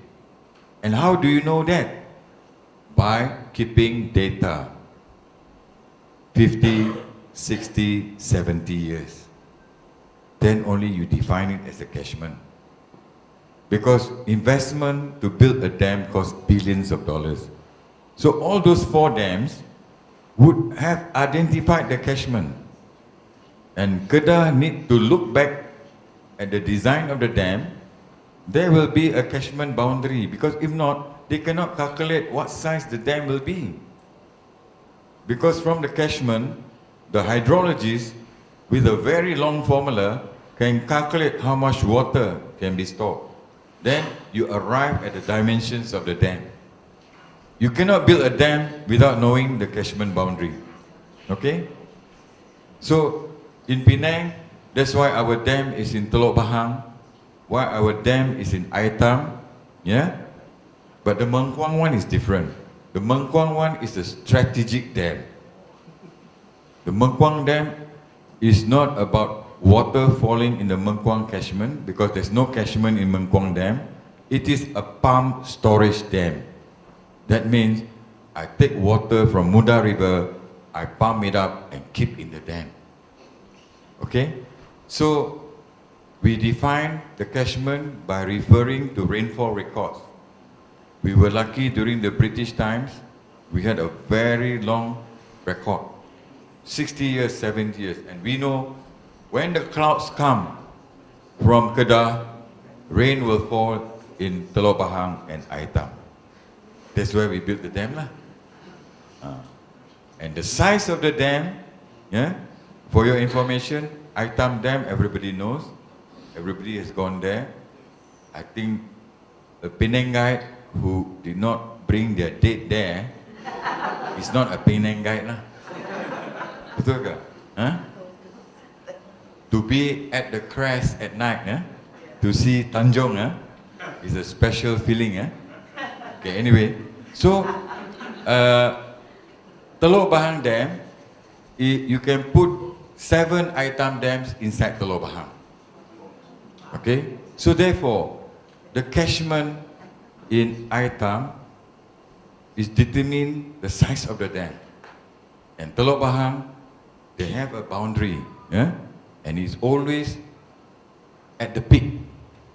Our rain gauges on this side of the slope. When they fall on the other side of the hill, it's not a catchment because it does not fall into the dam. And it's always the jointing of peaks around a valley that denotes a dam. Just now I showed you, when you put a dam, any rainfall that falls behind the dam, on the slope, bringing water to the dam, that's the catchment boundary. So it's not difficult for Kedah to identify it and strike to hide behind the bush, Yeah? So what we want to know is, where is the boundary? There's no such thing as 5 kilometers from the water body. Nonsense. Because it costs a lot of money to build a dam, So you must know how much water that you can collect from that catchment, then only you design the dam. You cannot simply just make any dam you like. Yeah? Okay? We have 10 more minutes. Do you all have questions? Jaime? Hello, my name is Jaime. I'm from Earth Lodge in Ulu Muda. I find it very interesting that you said that PBA managed to stop the heli logging in the year 2002 or 2003, yeah? And I'm wondering, what did you do wrong to not get the same kind of result you got previously? Very far. Not the same Prime Minister.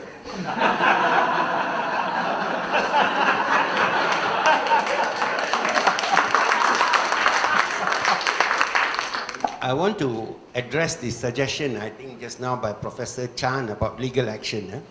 I must first admit that I'm not a qualified lawyer, but I remember that in the 1980s, YB Lim Kit Siang tried to obtain an injunction against the federal government because of the manner in which the contract for the North-South Expressway was awarded. The Supreme Court actually decided that no injunction can be obtained against any government. And I think this warrants further study. So YB Lim Kit Siang, in fact, wanted an injunction against United Engineers. But the learned judges say that giving an injunction against United Engineers would in effect be giving an injunction against the government. I think Puan Sri was probably able to get the injunction, firstly because it was magistrate's court, and secondly probably it was against the contractor. So probably they did not follow the Supreme Court decision. Thank you. We want to sue the contractor. So we use the contractor. We didn't touch the government. So we use the contractor. So any loggings, even in Ulu Muda, they use contractors. So we go against the contractor, sue against the contractor. That can, not the government. So, the government also cannot do anything if we are suing the contractor. So, you know, can be done.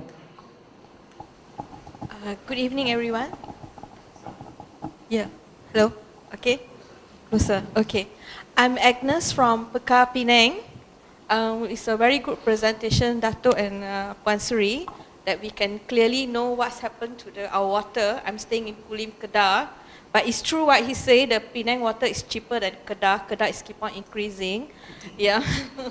Okay, so just that you done a very good job to aware of the Ulu Muda preservation and all that. How about Kedah water and Perlis water? I'm wondering how they collaborate with you. How you guys go on? Do you work together with them to stop the Ulu Muda thing? Because it's affect everybody. This is the sad part lah. They are my comrades, but they don't seem to be able to move because all of them scared of their periuk nasi. Okay? That's why it's always we are doing the shouting. Yeah? Even when I go to the regulator CEO meeting with all the water operators, I always end up the one talking. So must show that that means like I said lah, people are not alarmed yet. We must get people alarmed. The only way you can get people alarmed is the consumer, because the consumer is the voter. Okay? Yeah, we have to get people alarmed, not to take what they call lightly. Yeah, and Mother Nature is unforgiving. You know, when you mess around the forest, you affect the microclimate. Your forest will be gone forever, because of the global climate change. It will affect the microclimate as you do the logging. Again, I go back to school. We learn in science about the water cycle. It is the forest which create the rain as the clouds climb up the hills. If you remove the trees, you cannot reach the condensation temperature. That's why when the clouds climb up the hill, as it gets colder and colder, water vapor becomes rain. And if you disturb the trees, you cannot get the temperature for rain to form. The clouds will go to another place. And that's where it becomes very serious. You must never disturb the trees in the catchment. Then the rain won't come. And that has happened to Langkawi. Yeah? Langkawi, when you go, you feel extremely hot. Correct? And they have only one pipeline supplying water to Langkawi. And that also against engineering principle. In water engineering, you never lay one pipe. We always lay two pipes. This is not an Irish joke. But it is a basic engineering principle. Why you lay two pipes? So that if one is damaged, the other one can still supply 50%. So Langkawi, all the way, only one pipe. And all the water come from Ulu Muda. So imagine how precarious Langkawi is, the limitation. Yeah? Okay? Okay, unfortunately, we can only take one question. The guy in the pink... My name is Peter. Responding on your two-pipe thing. If you go to the... If you go up to the Butterfringi Aqueduct, with full respect, the aqueduct is one pipe. There's one pipe going up in the hill, and it comes out in Tanjung Bunga, and it's still one pipe. I don't know if there would be some sort of multiplication inside the hill. Was very fast answer. It was built by the British. No, I'm referring to submarine pipelines. All right, that the aqueduct, we follow the Roman engineers. It's always one. We are referring to submarine pipes. Because why? If a submarine pipe breaks, it takes months to repair. And you imagine Langkawi without water for 2 or 3 months? Yeah? And you know why they proposed one pipe? Because they want to justify cheaper to lay a pipe than to preserve the catchment in Langkawi. Okay? So that they can cut the trees. Yeah. So in Penang, we have 2 twin pipelines coming below. So we have 4 pipes. And we are going to do another 2 pipes. So we have 6. Okay, one more question, the guy at the very back. Hi, I'm Lee Penang, from Penang. Okay, a couple of questions. The first one would be regarding to shout out to let people aware of the crisis. I would suggest have a sort of plot out the boundaries and locations of the existing known water catchments, either in Penang or even in Malaysia. And I came across the information as stated by the UK Environmental Agency. They have clear map of water catchments in each county in, if I'm not mistaken, in England. Yeah, this is my suggestion. Another one I would like to ask Puan Sri would be regarding something might be related to water as well as this deforestation. As far as the data shown, deforestation is one of the prime sources that cause the outbreak of the malaria we call the Plasmodium knowlesi. And do we have such cases in such as Ulu Muda or any recent cases? Yeah, these are all my questions. Thank you. The malaria, I think I'm not that, it's not that serious, you know, because we do have a medicine for it, yeah, the injection before you enter the forest, you can have your, what is it called? The jab, you know, to, against malaria and all that. Now, the main problem actually, the main problem that we are facing now, yeah, our topic now is, and it's getting very serious, is the rampant logging, right? So if we need to keep our water catchment area, we need to stop logging completely. Yeah, so we need to have this no logging campaign or something like that. We need to do that. That will solve all the problem, like what the Thailand did. Once they stop logging, all their problems gone. They have more than enough water, their ecotourism boom, you know, went up, you know. So the roots there, the moral of the story here is the logging. The logging is the one that destroys everything, everything. So we need to stop logging, and I hope that we can do something like stop logging campaign. That's all I can see. That's the only one that we can solve the problem. Stop logging. All right? Thank you. Okay, this is the end of the Q&A session. Ladies and gentlemen, unfortunately, Puan Sri needs to make a move now. I would like to thank Puan Sri for agreeing to be a speaker in today's forum and coming all the way from KL just for this forum. Thank you, Puan Sri, much appreciated. But this forum did not end yet. Puan Sri is leaving, but this forum still continues.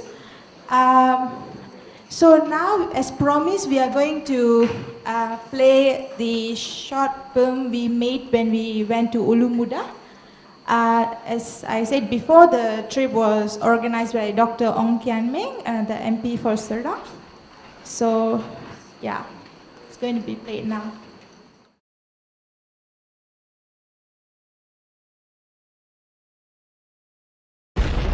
Kerajaan Kedah dan Kementerian terlibat digesa menghentikan segera sebarang aktiviti pembalakan di kawasan Ulu Muda berikutan masalah pencemaran dan bekalan air yang kritikal. Pembadanan bekalan air Pulau Pinang pendakwa kegagalan menyekat aktiviti itu akan menyebabkan kualiti dan kuantiti air mentah berkurangan, seterusnya menjejaskan bekalan air di Kedah, Perlis dan Pulau Pinang pada masa hadapan. Baru-baru ini, fenomena El Nino telah menyebabkan pengurangan air hujan lebih kurang 60%. Dan kalau aktiviti ini dibenarkan, mungkin pada musim kemarau yang akan datang, lebih banyak lagi hujan akan berkurangan. Dubbed the haven for nature and wildlife lovers, the Ulu Muda Forest Reserve, which borders Thailand's Yala province in the northern region of Kedah, is under threat of rampant logging. Exco Negeri Datuk Badrul Hisham Hashim menegaskan aktiviti pembalakan di kawasan tersebut adalah berlesen dan mengikut undang-undang. Menurut beliau, kerajaan negeri bukan sahaja mengorbankan kawasan tadahan air daripada aktiviti pembangunan untuk menjamin bekalan air terawat kepada 4 juta penduduk di wilayah utara, malah menanggung sendiri kos pemeliharaan. Itu tuduhan yang dibuat oleh Pulau Pinang. Pulau Pinang ni selalu dia buat tuduhan macam-macam dekat Kedah ni. Tapi kerjasama dia tak pernah bagi untuk nak mengawal kawasan ini. Tapi pembalakan yang kita buat itu pembalakan kawasan yang memang dibenarkan. Kita tak kacau pun catchment area ni, kita tak pernah kacau. Beliau diminta mengulas mengenai dakwaan Perbadanan Bekalan Air Pulau Pinang yang meminta kementerian yang bertanggungjawab mengambil langkah proaktif menghentikan pembalakan di kawasan hutan simpan Ulu Muda Kedah. Datuk Seri Ahmad Bashar menafikan kawasan tersebut tercemar tetapi mengakui airnya sedikit keruh.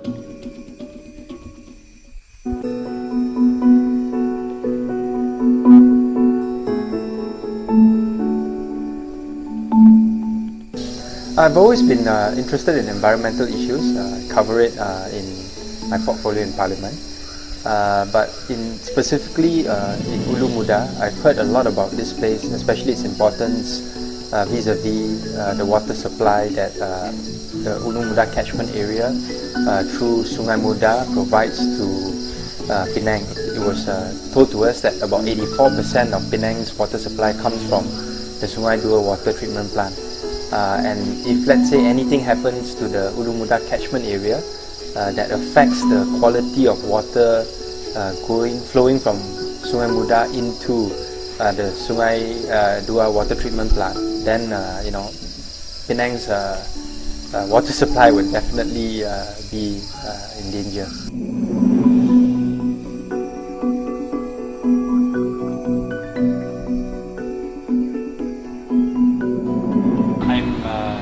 I'm a member of Parliament for Serdang. So I also run the Penang Institute office in KL. Actually, the purpose of this trip is to go to Ulu Muda Forest Reserve. Because we are going to go up there, I think it's useful for us to come here as well. Because the water from there comes here, part of it comes here. Because we've been hearing a lot about the deforestation that's been happening there. One of the things that I was very surprised by during our visit to the Sungai Muda water treatment plant that's managed by PBA is that Sungai Muda is actually the only water treatment plant in the entire country that has a dedicated canal, that serves, that supplies water to the treatment plant. And this is a major advantage that PBA enjoys because the 13 kilometer canal, dedicated canal, can be easily protected, it can be monitored, it can be guarded so that it cannot pollute the canal so easily, and I think PBA has done a really good job in terms of protecting the security of the water supply. BFM 89.9, the business station. What sort of threats is the Greater Ulu Muda area facing at the moment? Well, it's facing a lot of small threats, but I think the biggest one at the moment is definitely logging. The state needs money, so they log. They are going eventually to areas which are primary forests. And these are the last primary forests that's still available in Kedah, because the rest is all gone. There's many reasons why the logging must be halted, and the most important reason is that it's a very, very important catchment area and it has to be stopped.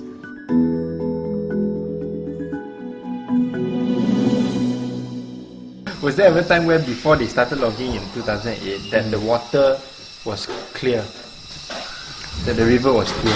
I think even if they don't log, the sand will still be here because this is logging from 40 years ago. But the sedimentation won't be as bad.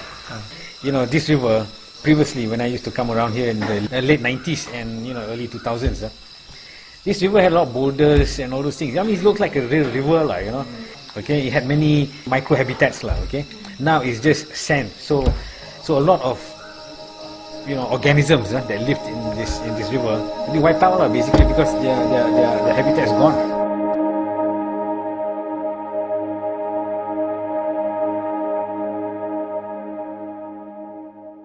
So Ulu Muda around that area is among the best place to watch wild elephants in the wild. Okay, in Malaysia actually. We might see some plain pouched hornbill. Plain pouched hornbill is quite rare actually, but this is the season, so they come in large numbers during the season.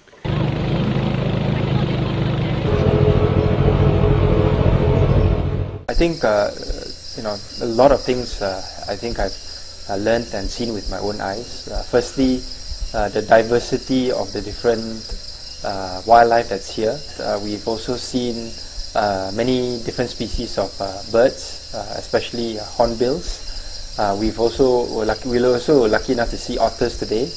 And when we visited the cave in Bukit Labu, which is about 2.5 hour hike from Earth Lodge, we saw many interesting species there, different bats, different spiders. We saw a large toad, in fact 2, and then we also saw many shredded skin of snakes as well.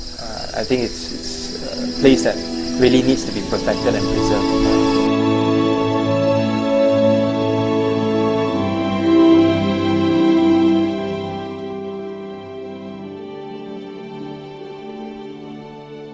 The entire Ulu Muda, Greater Ulu Muda area doesn't seem to be very well studied. I asked Jaimir whether there have been any academic studies done on, let's say, the elephants here in Ulu Muda, and he told me no. In fact, we're not even quite sure how many elephants exactly are there in the Greater Ulu Muda area. I think firstly, what makes me really appreciate this Ulu Muda area is that it's relatively unexploited.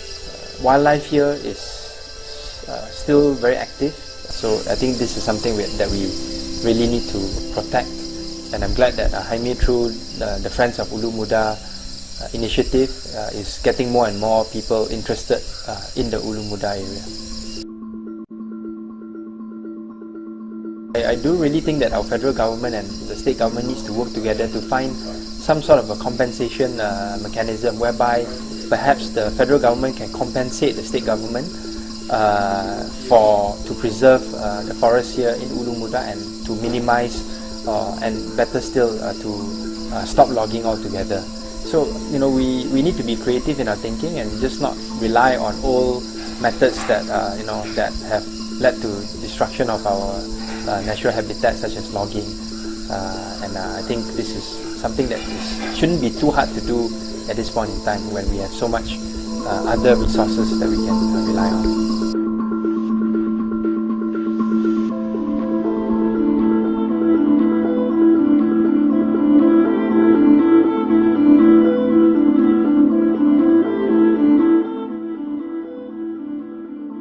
Kita di Kedah ni lah sumber air untuk Kedah Perlis, Pulau Pinang ni semua daripada Kedah. Jadi kita terpaksa kena reservekan kawasan ini semua untuk bekalkan air. Kita nak sentuh tak boleh, nak ambil hasil dalam tu tak boleh. Jumlah dalam tu berbilion ringgit. Semua air tu mai daripada ni. Jadi kita harap kerajaan persekutuan dapat mempertimbangkan. Dalam bentuk kita bukan minta tak apalah, tunai ke apa kan, dalam bentuk mesti ada dalam bentuk papasan bantu Kedah.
Ladies and gentlemen, we are now at the end of forum. I would like to invite Dr. Ong Kian Meng to deliver the closing remarks.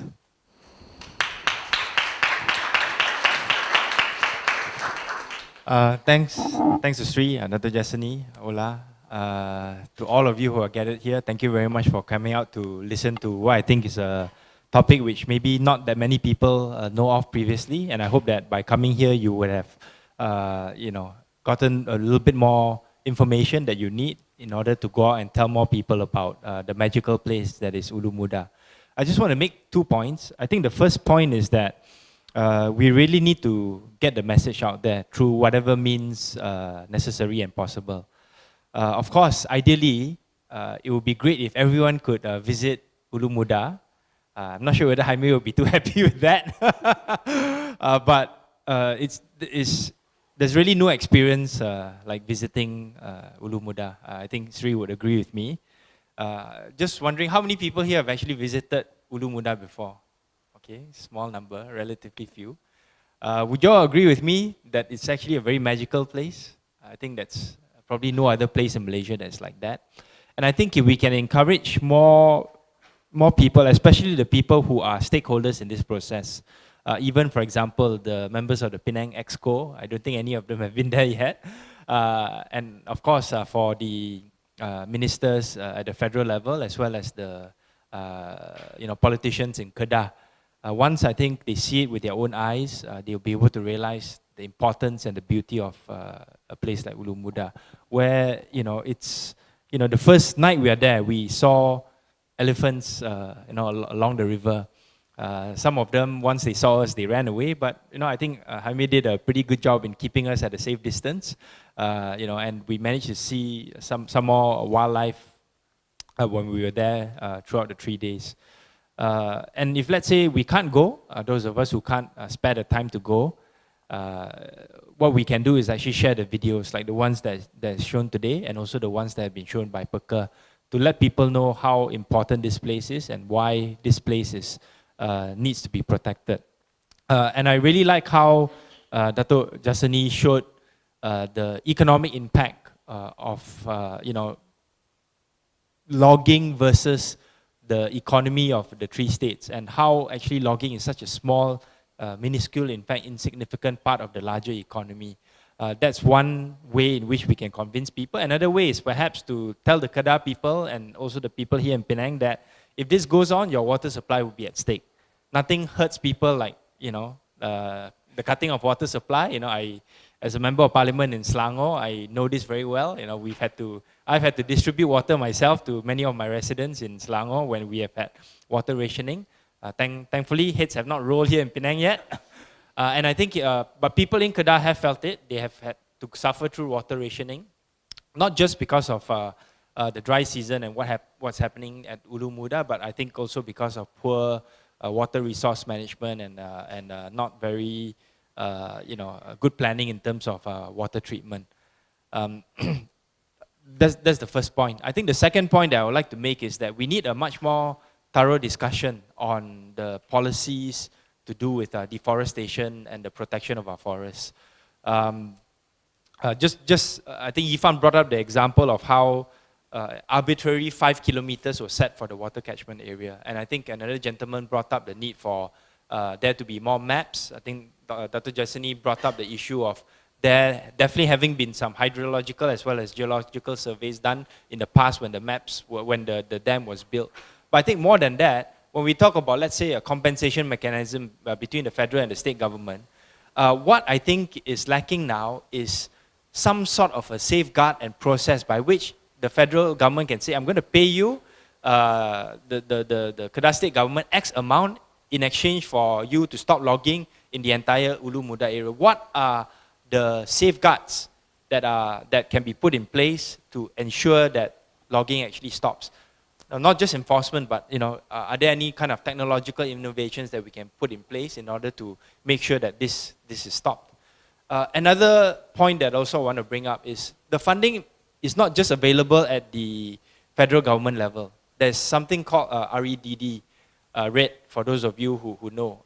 This is funding that's available, potentially available at the international level, being funded by donors, international donors. For example, Norway has committed up to $1 billion to Indonesia in exchange for stopping deforestation in different parts of Indonesia. But there's a catch. If you want to apply for RED money, you have to have very stringent standards, enforcement standards, very stringent SOPs, which I think even if, let's say, the federal government wants to apply for RED funding, it is not, we don't have the kind of SOPs that are available here at the state as well as federal government. But that is an option that's available. There's also a lot of acts and also plans that the federal government has introduced. The 1992 National Forestry Plan is a plan that I've raised up in Parliament before. The National Forestry Act and different new plans and policies that have been announced by the government, especially in conjunction with COP21 and our environmental standards at the international level. But when it comes to actualizing these plans on the ground, I feel that the federal government, especially the NRE, is still very, very poorly resourced, especially in terms of human capital and expertise. So when I asked the question about, in the last parliamentary session in the special chamber, on what are we doing in order to meet our net zero deforestation target that was recently announced a couple of years back. The minister basically said, I don't know whether Yifan remembers or not, it was a one paragraph reply that said that ini adalah cadangan yang baik, kami ada banyak dasar yang akan diperhalusi dan dikaji untuk mencapai cabaran ini, and that's it. There's no details, there's no more substantive answer that was given to me by the minister. So this is an area that I think all of us need to be more educated on, to ask the right questions on, and to ask to get the right answers on from both the state as well as federal government, but especially at the federal government level, because that is where the capacity is supposed to sit. Really like to thank Haimir and also Prof. Chan here, because they were the ones who inspired me to go and visit Earth Lodge after hearing them on BFM radio, interview talking about the different attractions in Ulu Muda, as well as the threat it was facing. And I encourage all of you who haven't been there, just go there, take a look, spend a day or two there, and then come back with a lot of pictures, and then you can tell your friends about it. Last but not least, I'd like to thank Andrew. Andrew, can you stand up? Andrew followed us there. He is the one who made the video. And I hope that once the link is out on the Penang Institute website, you can share it with your friends and let your friends know why Ulu Muda is very important, not just to Penang, Kedah, Perlis, but also to the entire country. Thank you very much. Ladies and gentlemen, as we have now reached the end of the forum, I would like to thank our speaker, for their excellent talks today. I would also like to thank Dr. Ong Kian Ming and Mr. Ola Philblad and the audience for participating in this forum. I sincerely hope you found this forum to be useful and beneficial. I hope you enjoyed this forum. And I also hope that this forum opened up new perspectives in this area. Thank you for coming and have a pleasant night.